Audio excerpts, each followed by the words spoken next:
د ناکاره حکمرانانو داغی د مشرانو په مشرۍ کې څو نقصانات ملک پیدا کی. یو نقصان دا پیدا کیږي چې اهل حق علما دا شهیدان کیږي، دا گرفتاریږي، دا شهیدان کیږي، دیو ته رکاوټ مخې لرازي.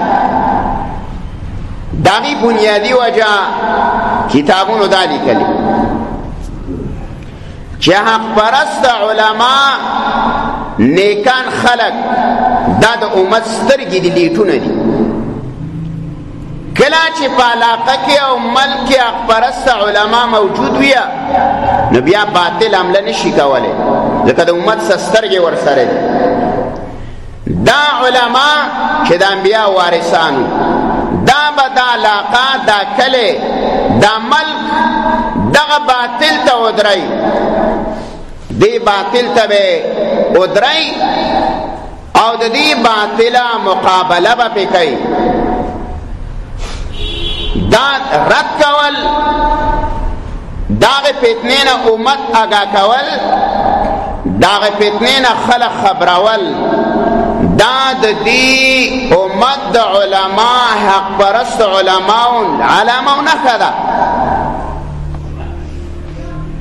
او دا په هر دور کې داسې شوي، په هره زمانه کې چې کلم فتنه راغلی خو هغه حکومتونو پیدا کړي، خو هغه یهودیانو نصاراو پیدا کړي، خو هغه مشرکینو پیدا کړي. د هغې فتنې وضاحت، د هغې مقابله دا د وخت د زمانې حق پرستو علماو کړي. په باندې تاریخ شته او دوی به ځکه کوي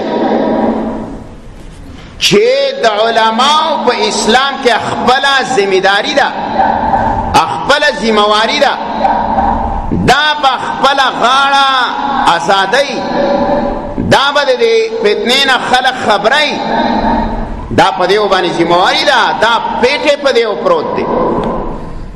کله چې نبی الله را لیږي او هر پیغمبر راغلی نو هغه پیغمبر د هغه زمانی د عظیم فتنې په مقابله کې را لېږلی. موسی علیه السلام راغلی، د سحر مقابلې ته ودراو، الله ولا معجزات ورکړه. د موسی علیه السلام په زمانه کې د ساحرۍ، د جادوګرۍ دا مکمل عروج و، دا مخ په وړاندې باندې روانه وه، حتی تر دې پورې چې په سلیمان علیه السلام باندې د جادو الزام لګولی چې دا د الله پیغمبر نه دی، دا چې دا کومه هوا تابع ده یا د سره دا جنات تابع دي یا د سره مرغان تابع دي، نو دا ویل ساحر دی، جادوگر دی. موسی علیہ السلام الله راولې معجزات یې ولا ورک، فرعون له دعوت لله. هر زمانه کې د باطل پرستو خلق په ملا باندې حکمرانان ولاړي. دا د انبیاء علیه السلام د زمانې نه دستور را روان دی، دا څه نوې خبره نه ده. هر ځای کې باطل کاری نو د هغې سبا اختیارمن خلق مرګري، ورنه چې اختیارمن خلق د هغې سره نه وي هېڅکله باطل پرسته سړی نشي را پاڅېدلی. خو دا ملا باندې مخکې چا ټپولی، ساحران چا راوستل مقابلې له. ساحران په دغه زمانه کې وو، د موسی علیه السلام مقابله چا نه کوله، ساحرانو نه کوله.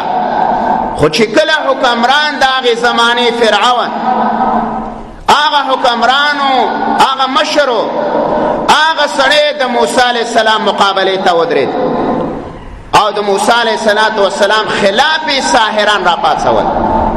ولې دا ساحران مخکې شو را پاڅېدلی، خو باطل هر کله په هر دور کې دا ځان له د اسلام مقابله نشي کولی. هر کلم چې باطل خلق د اسلام خلاف ودرېږي او کله د حق پرست علماو او یا د مخکنو انبیاو مقابله ته ودرئ نو تاسو یاد ساتئ چې شاته به پسې د چا لاسي انا به دا ولاړ دا نشي ودرېدی فرعون ساحران راوستل جادوګران او د موسی علیه السلام مقابله ته ودرول